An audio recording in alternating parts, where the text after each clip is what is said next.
Mr. Congressman, as a representative of the American Bankers Association, I want to say I appreciate your willingness to listen to me on this important topic. As you know, the Dodd Frank Act was passed in 2010 as a reaction to further regulate banks due to the 2008 recession. One of the fears at that time was that a few of the larger banks in the country were becoming too big to fail.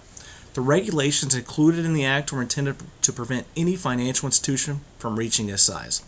However, what Dodd-Frank intended to accomplish and what has occurred in the 6 years since its passage is quite startling.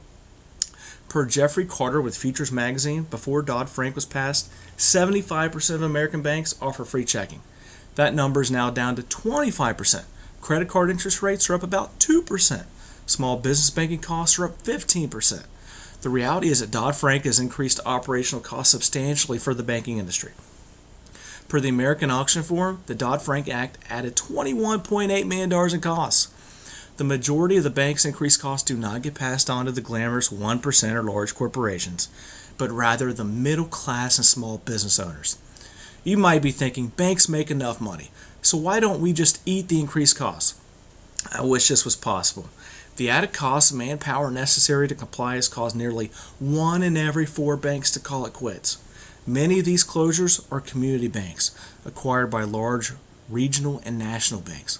Instead of preventing banks from becoming too big to fail, the Act has done the opposite by making these few giants of banking even larger.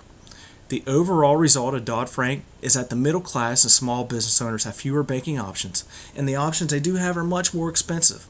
With these trying times, we must do everything we can to protect our pocketbooks. My request of you, Mr. Congressman, is to lead the charge and rally your fellow representatives to repeal the Dodd-Frank Act immediately.